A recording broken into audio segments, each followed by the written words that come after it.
Hey, good afternoon, everyone. It's Gary here. I'm looking out my window here in my office, and it's snowing in Cincinnati again.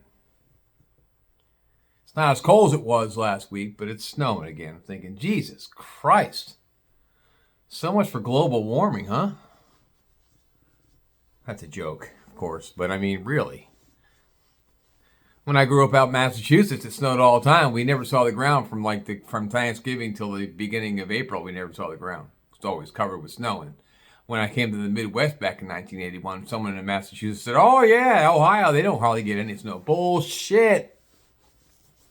Anyway, today's topic is going to be a little bit about supervisors, bosses, and stuff like that people out there work for. And I'm going to use my own personal experience with it.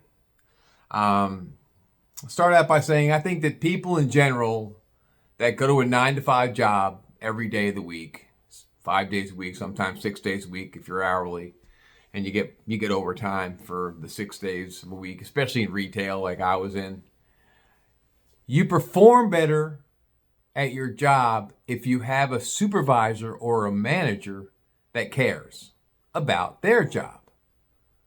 That's a no-brainer, right? I don't think a lot of people think about that. I think people just get into a role or get into a grind, as I would like to call it, going back to work every day to get into the grind.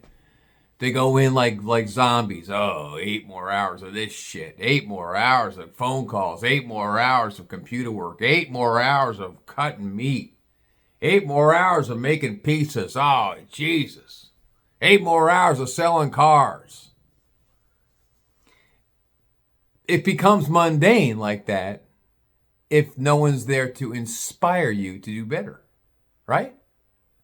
People out there can relate. If people out watching this or have jobs, they can relate. Think about it. That's why I like to do these things, to make people think or bring it to the forefront of. If your job sucks, granted, I would say, without even Googling this or even researching this, I would say 90% or 95% of Americans today hate their fucking job. They go because they have to pay the bills, because they have a mortgage, they have a car payment, they got a couple kids, 3 kids in college, they got to put food on the table, they got to raise a family, they go after the American dream, they want to take a vacation with their family, they got to do stuff, they want to live, so they have to work. And they're going to work at the best job they can and make the most money, and they're going to grind it out. All right. That was the beginning of this program. I'm going to get to the fat part of it in my experience. So I gave you something to think about. You go, yeah, Gary, you got a point. I do hate my fucking job. What can I do to make it better? Well, I'm going to give you some pointers. I transferred a lot with my company. That was the only way I was going to get moved up. I was an attaboy. Hey, Gary, we got an opportunity. We need you to do a lateral move. The lateral move happens to be across town. I know it's going to be a little bit more driving time. There's not any more money in it, but we need you to help out in that store. I did it. Okay, I got to that store. I'm there for 1.5 years, 2 years. Hey, Gary, we need some help over in this store. I know it's in Kentucky. I know you live in Ohio, but it's in Kentucky. Hey, can you go 45 minutes one way to work every day? We need you up there. We need you. Sure, I'll take care of you. I'll do it. I moved in total 13 different stores in my career. 10 of those were lateral moves. Out of 13 stores, 10 were lateral moves. And it eventually got me to a spot where I was fairly happy. I was making the money I wanted to make. I got to the position with my company that I wanted to be in. I ended up being one step below a head meat cutter. I was an assistant head meat cutter, and that made good money for me, and I was happy with that. The only problem with that is it sucked when you had a bad manager. Of 10 stores, I had 10 head meat cutters I had to work under. Of those 10 head meat cutters, and this may shock people out there that hear this, that are watching this, is one head meat cutter stood out from all 10. And let me break it down for you. It was like this. It's a job that within a job within a job. Everyone has the same bullshit, the same grind every day. I would have These guys come in every day with their cup of coffee, hungover, or just have something going on at home. They don't want to be bothered. Yeah, Gary, just cut some meat. Yeah, Gary, go stack the truck. Yeah, Gary, do this. Whatever. They weren't involved with getting the team surrounded around them and saying, hey, we're going to do this today. Let's do this today. Let's be a better unit. Each meat department had about 4 or 5, sometimes 8 guys, some women in there, a big team of people to make the machine work. A lot of these head meat cutters I worked for were shit bags, man. They didn't give a fuck about nobody but themselves. They came in, did their part of the job, and let everyone else just run and scramble. And that's no way to run a department. 9 out of 10 were shit. I had one that was good. Now, before we go back to the number one guy, I'm going to say, it's anyone out there watching this can relate that if you are working for someone that actually cares, that actually wants to do a better job for himself or herself, then what's that saying? You're only as good as your people, right? You've heard it. I've heard it a zillion times and I'm retired. You're only as good as your people. So if the president of the company, because we had multiple presidents with my company, over the years I think I saw, it was a revolving door. I think I saw 5 different presidents with my company. And there was only one really good president that actually, when he walked in the store and did a walkthrough on a holiday, actually walked up to people, shook their hands, and thanked them for their hard work. The rest of these presidents came in from different regions of the country. They didn't give a fuck about anything but themselves.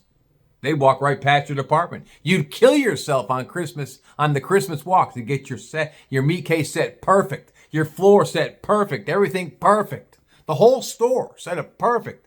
These store managers, these presidents would walk in with their nose high. Give a fuck about anyone but themselves. Oh, this looks nice. Oh, that looks nice. And they just walk out the store 10 minutes later. We kill ourselves all day. Those are the kind of people that don't rally their troops. So if anyone out there is watching this and can relate to it, just think about that.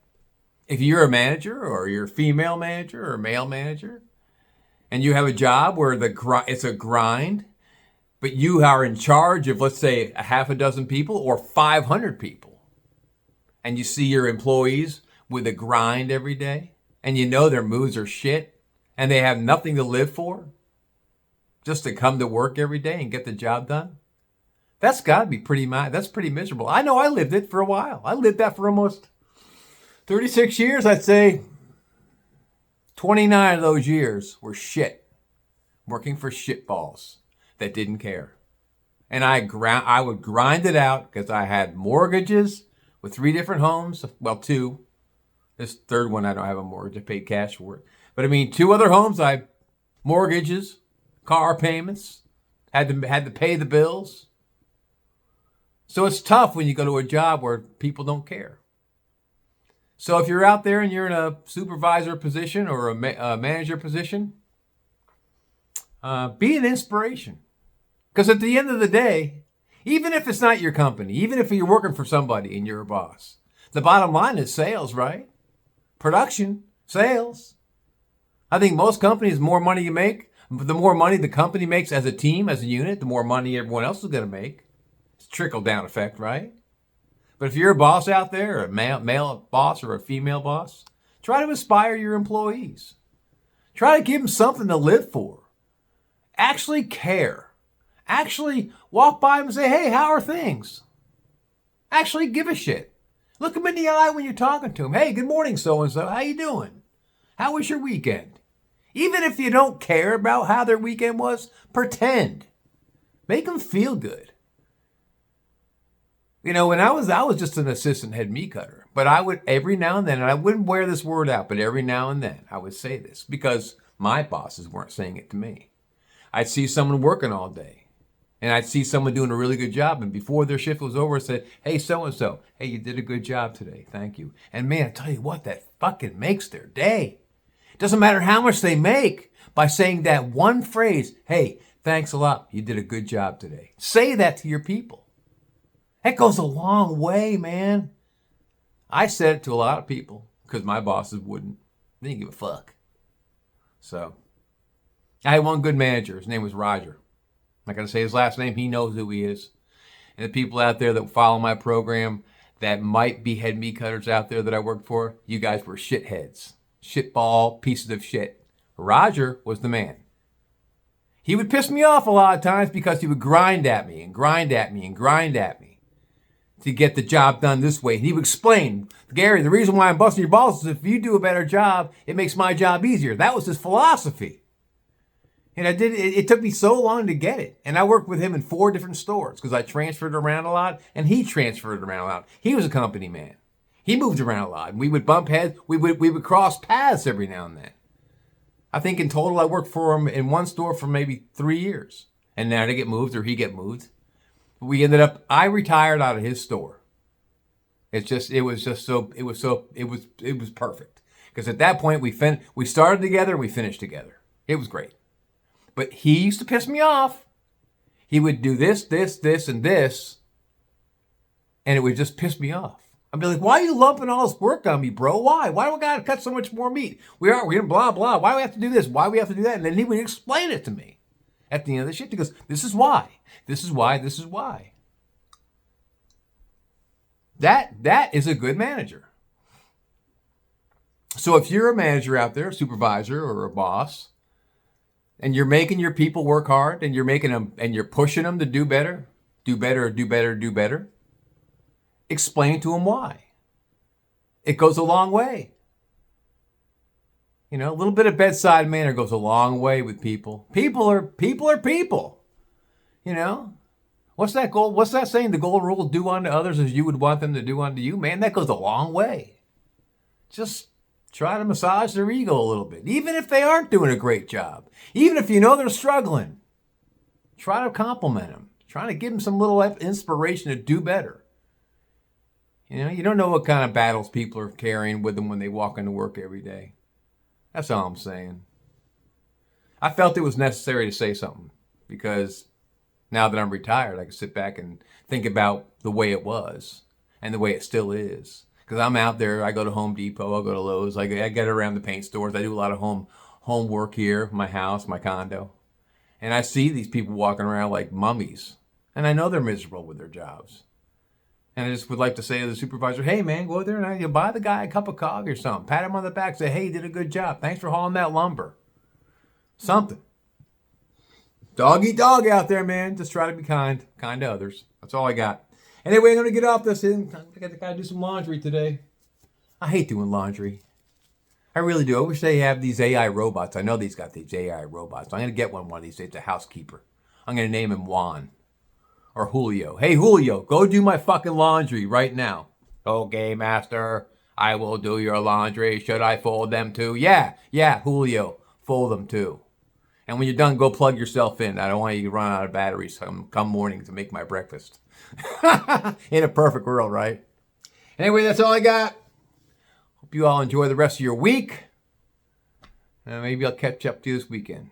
Take care of yourselves and each other. Be nice to people at work. Peace out.